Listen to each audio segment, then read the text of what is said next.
Good morning అండి. ఈవేళ మనం మాట్లాడుకునేది పోర్ట్లో బియ్యం పట్టుకున్నారు కదా, సౌత్ ఆఫ్రికా వెళ్ళి ఓడ షిప్పు పట్టుకున్నారు కదా, దాని గురించి పూర్తి విశ్లేషణ చేద్దాం. 2 రోజుల క్రితం కలెక్టర్ గారు వెళ్ళి సీజ్ చేశారు, ఆపారు. తర్వాత మన పవన్ కళ్యాణ్ గారు ఢిల్లీ నుంచి రాజమండ్రి వచ్చేటప్పుడు అసలు మీరు రావద్దు, దీంట్లో పట్టించుకోవద్దని విపరీతమైన మెసేజ్లు పెట్టారంట. దీంట్లో పట్టించుకోవద్దు, మీరు రావద్దు, వాళ్ళ పార్టీ వాళ్ళే పెట్టేవారంట. నెక్స్ట్ అధికారులు ఏమంటున్నారంటే 10,000 మంది రోడ్డును పడిపోతారంట. అంటే స్మగ్లింగ్ గురించి 10,000 మంది అంటే ఆయన అదే అన్నారు. ఆర్డిఎక్స్ నెక్స్ట్ ఏమో గన్లో ఇలాంటివన్నీ సప్లై చేస్తారు.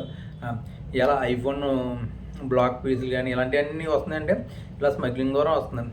ఇది ఒరిజినల్గా చెక్ పోస్టులు కరెక్ట్గా పనిచేస్తే ఏమీ రావు.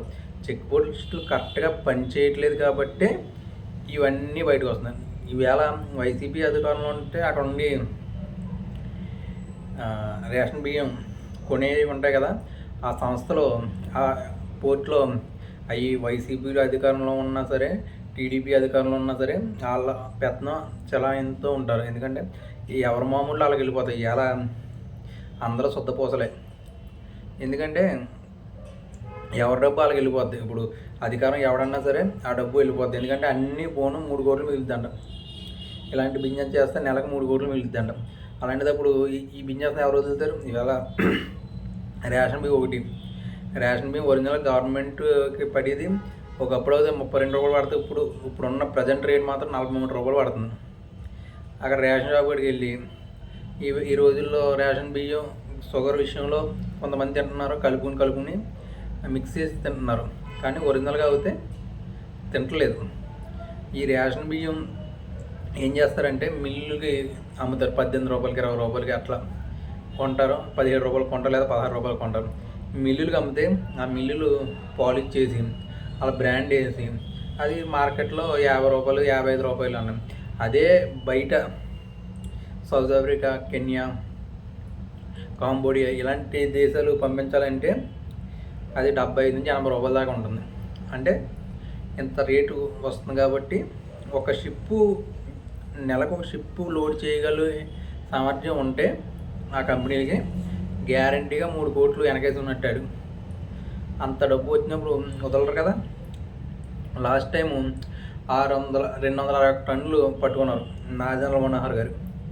అది ఏమైంది?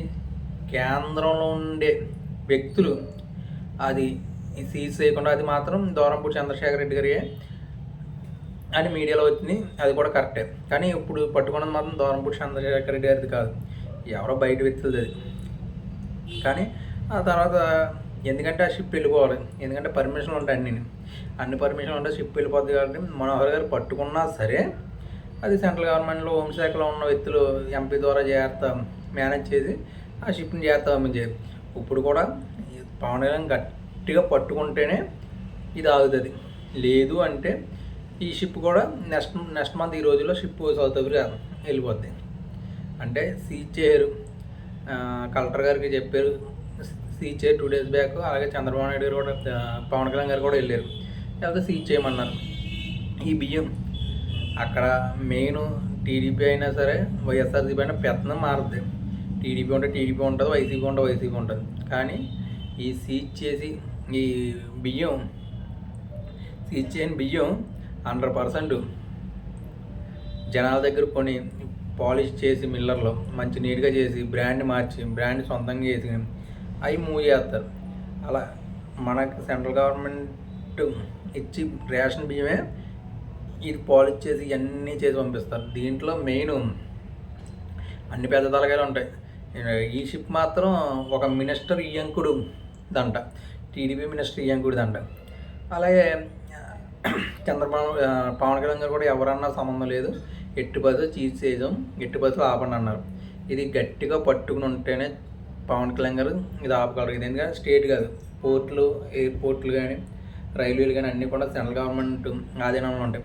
వాళ్ళు ఏది చెప్తే అదే జరుగుతుంది. అది పవన్ కళ్యాణ్ పోరాడాల్సింది ఇక్కడ ఉన్న అధికారులు కాదు, సెంట్రల్ గవర్నమెంట్లో ఉన్న హోంశాఖలో ఉన్న అధికారులతో పవన్ కళ్యాణ్ గారు పోరాడాలి.